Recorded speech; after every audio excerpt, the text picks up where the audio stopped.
Welcome back. We're joined now by our digital content producer, Mariana Vela. That's right. She's joining us to talk all about the trendiest, newest stories that happened today. What's going on, Mariana? That's right, guys. So some pretty awesome stories are hitting the charts this morning. For starters, we have a young lady whose dreams took an unexpected turn after her basketball coach cut her from the basketball team her senior year. 22-year-old Bailey Cinnamon Daniel, basketball player at Lesley University in Cambridge, Massachusetts, refused to let that rejection or the fact that she was born with one arm end her dream of playing the game she fell in love with 15 years ago, thanks to her childhood idol, LeBron James.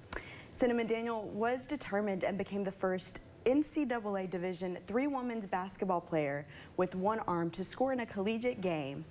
This was such an iconic moment that her coach, Martin Rather, had to call a timeout to soak in that moment.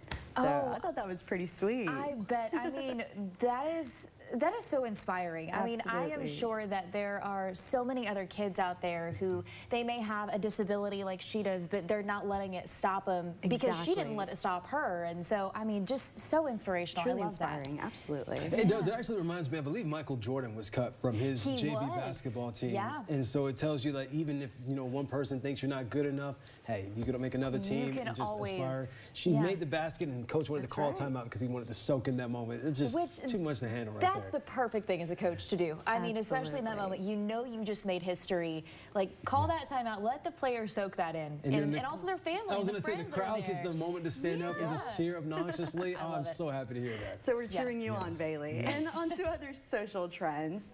Happy birthday, YouTube. Yeah, the second most visited website in the world just turned that big 2-0. Such a powerful website, and I've been using it since I was like, I don't know, 8. Just yeah, I was going to say the fact that it's turning 20 makes me feel old. For sure. Looking up tutorials on how to do the moonwalk for me was why I was on. Okay. Yeah.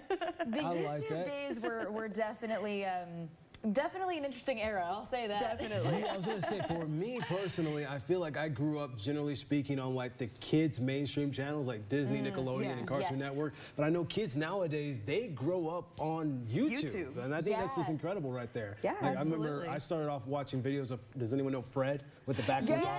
Oh my God. That was when I started. I actually just saw a video that was like, you know, this was what we grew up on, and now kids these days are watching, I don't know, Dancing Fruit or something. You know, I was going to say, no, I had the normal weirdos. Yeah, we had Fred. Fred was amazing. Fred was good. Yeah. And we're talking about YouTube, guys. It continues to grow and be a staple in the lives of content creators, and specifically now, those in sports media and even athletes are becoming creators through the rise of sportsfluencers. Just recently, many athletes like Angel Reese and Kyler Murray have created their own YouTube channels, and I know I've seen them on different podcasts.